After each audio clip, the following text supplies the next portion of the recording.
Border Force officers were attacked by an illegal immigrant when he landed on a beach near Ramsgate. According to reports, the illegal immigrant hit one of the guards, hit a female officer, and bit another guard.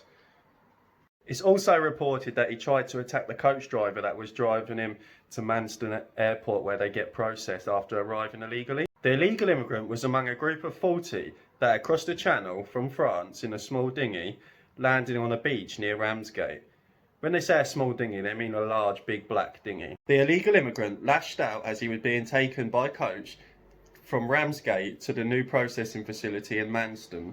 The illegal immigrant was arrested on suspicion of assault by Kent Police upon arrival at the reception centre.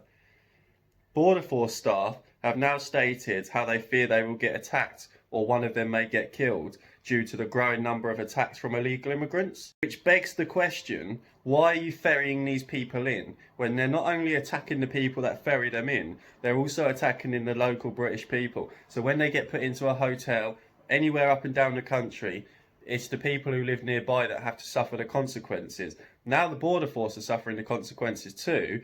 All of a sudden everyone needs to feel sorry for them, which I find really difficult when they're actively encouraging these crossings. Of course, you can't tarnish every Border Force officer with the same brush, and there are genuinely some good ones, I've met some. But overall, the overwhelming majority of Border Force officers are happily escorting illegal immigrants into the country. One Border Force officer told the Mail Online, Border Force officers, security guards and drivers fear these attacks will escalate and someone will end up dead. Everyone who works on the south coast knows that this is an absolute nightmare waiting to happen.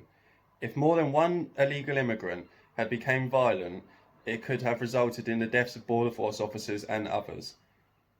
The Border Force officers are outnumbered at least 10 to 1 in terms of Border Force officers to illegal immigrants.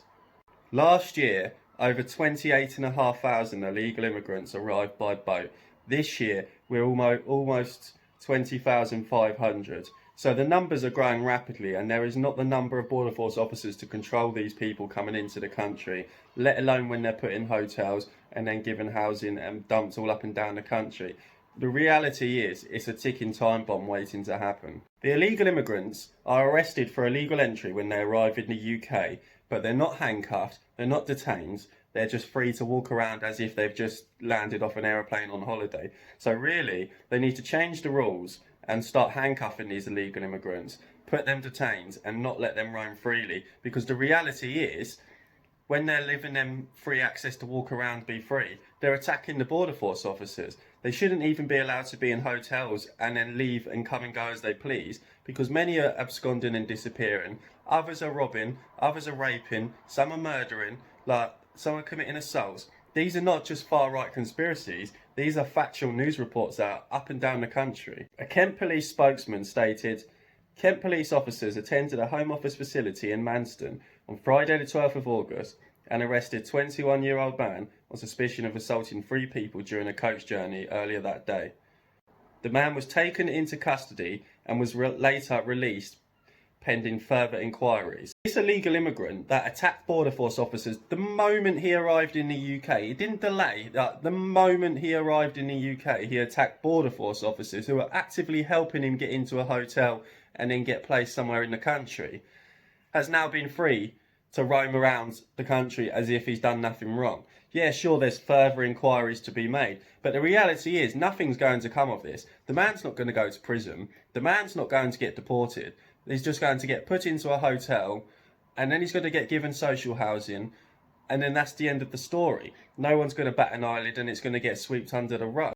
The reality is, the reason the Border Force have leaked this now is because they're absolutely sick of the amount of attacks that happen. And this happens far more frequent than people care to admit. A Home Office spokesman said, "We do not comment on live police investigations. The safety of our officers is our utmost priority. All small boats' operational activities are risk assessed and are subject to review in the rare instances when incidents do occur. To suggest otherwise is completely wrong." So that's basically Home Office gobbledygook, where they're trying to cover up the fact that Border Force officers are attacked. And they're trying to play it down as if it's a rare occurrence, when in reality, it's a frequent occurrence.